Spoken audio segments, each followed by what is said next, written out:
Amani ya Mwenyezi Mungu uwe juu lako popote pale ulipo mwana East Africa, mwana Afrika.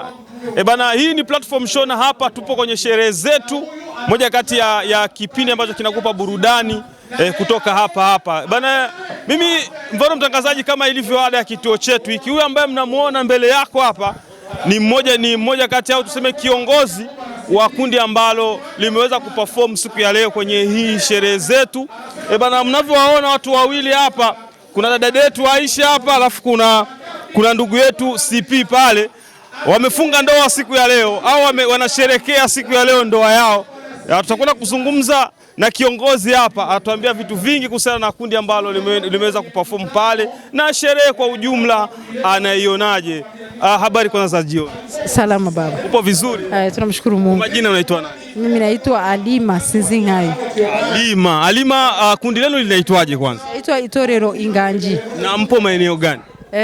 Kwa huyu muda tunatumikia pale Buyenzi, pale kwa masomo ya Lemebe Buyenzi, huwa ndo penye tunafanya mazoezi. Maanake ukitutafuta pale unaweza kutupata. Okay. Siku ya pili na siku ya Ijumaa ndio tunakuwa tunafanya mazoezi pale. Tuambie kuna sherehe umeionaje hii hapa? Na kwa nikianza kwanza kwa mpangilio ilikuwa iko sawa. Ni watu wamejipanga, na nikiona gisi na sisi tumejaribu kuingia pale, watu nafikiri wameenjoy. Kwa nikiona gisi movement ilikuwa watu, maanake wameenjoy kwa kweli wenyewe tumefanya.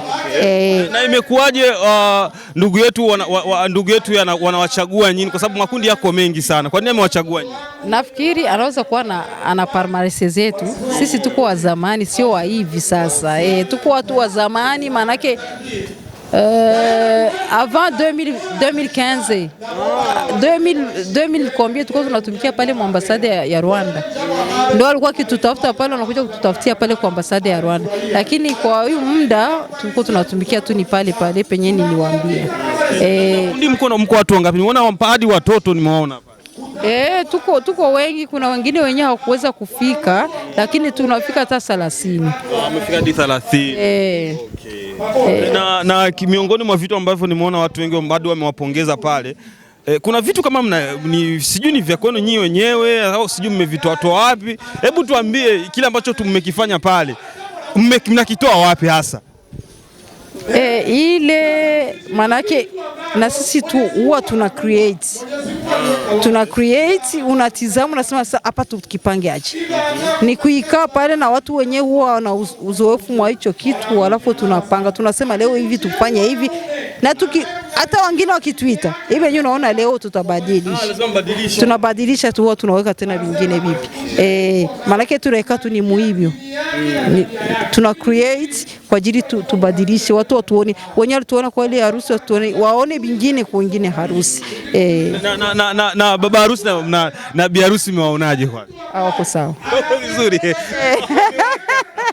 Wewe ukiona tu hapa nimesimama hapa, naona wamewaka kwa kweli. Mashaallah, wamependeza sana. Hivi wao sio mtabiri ambao unaweza kutabiri bana, hao nikiwaona naona kama wanaweza kudumu maisha mazima au wanaweza kudumu miaka kadhaa. Kwa mtazamo wako. Hiyo itanishinda hiyo. Ni kuombea tu dua Mwenyezi Mungu awadumishie ndoa yao.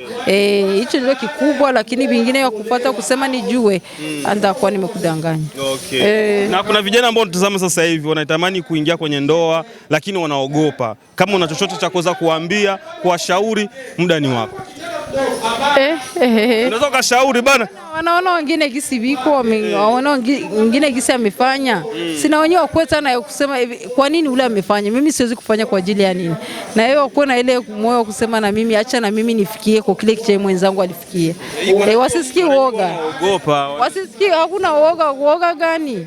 Kuna story nyingi ambazo uoga wanaziona watu wameachana, mara sisi kuna kupigana hivi kama hivi.